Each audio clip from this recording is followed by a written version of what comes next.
Hey, this is Heidi Dawson. If you love all things health and wellness and style of any kind, hang out here with me each week. I'm obsessed with never-ending improvement, and it's all in an effort to help each one of us live a wildly successful lifestyle. Subscribe today so you don't miss a thing. Hi, guys. Welcome to episode 528 of the Wildly Successful Lifestyle Podcast. What's going on? Welcome to all my new friends. If you're on Spotify and Apple, anywhere you're listening to, welcome, and hello again to all my old friends. I hope that this finds you happy and healthy. I read this week that the key to happy relationship is two happy people.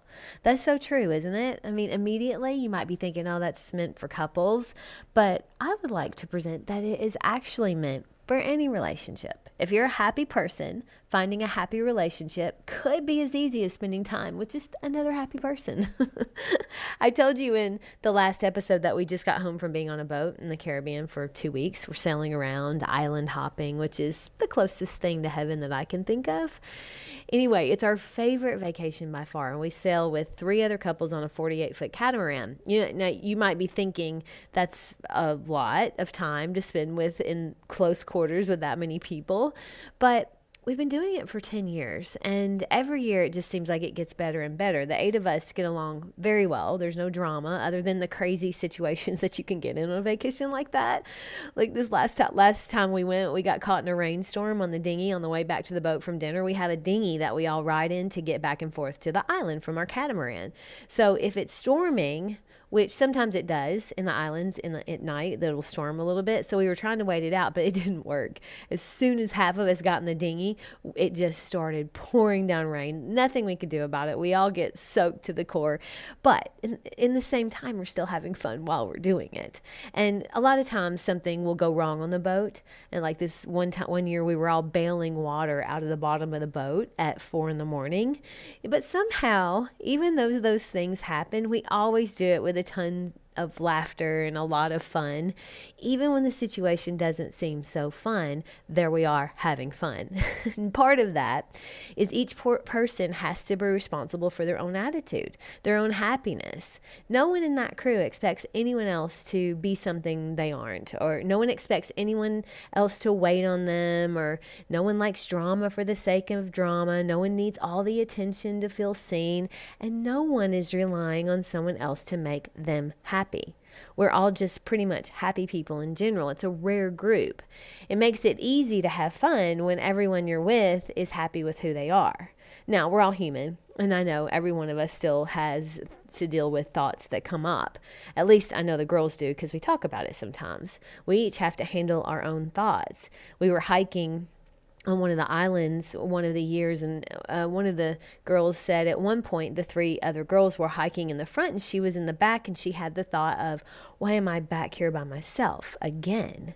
And then she said she caught herself and said, you know what? It's because you just have to get up there.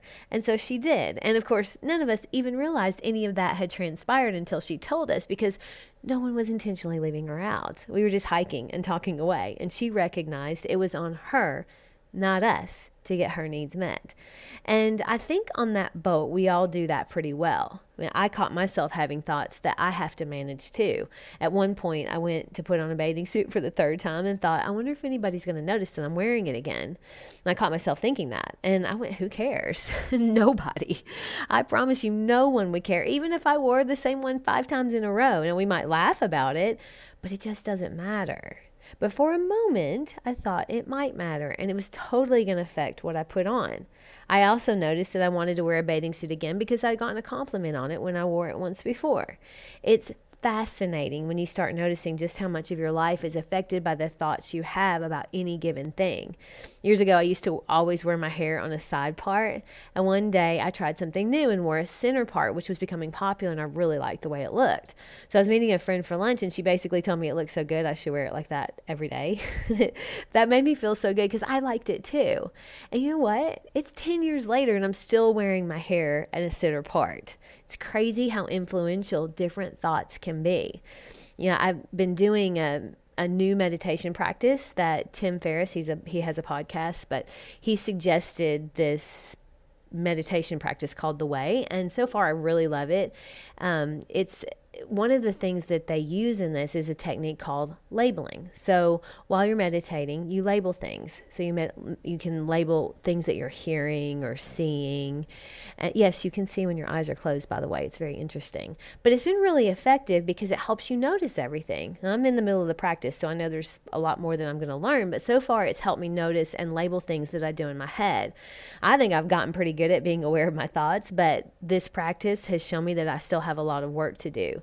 It's human nature to have thoughts. It's so normal, but most of us don't realize how influential they are in creating our life, in influencing our moods, in influencing our relationship, and influencing what we wear and how we fix our hair.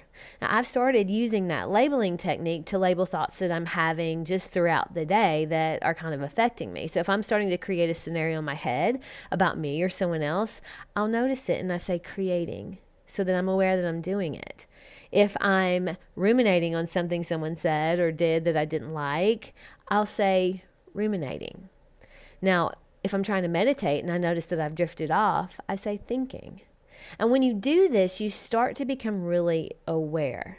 We spend so much of our time just hanging out in our heads.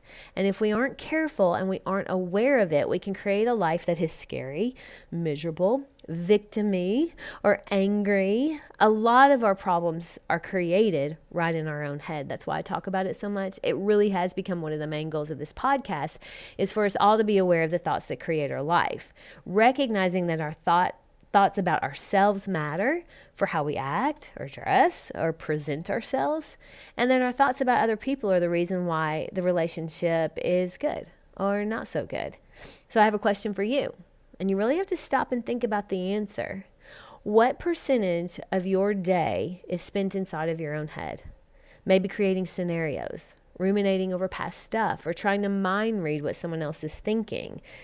If you have thoughts like, I don't think she likes me, or they don't think I'm any fun, or I think he's mad at me, or they're too busy to spend time with me, or I'm not important to them.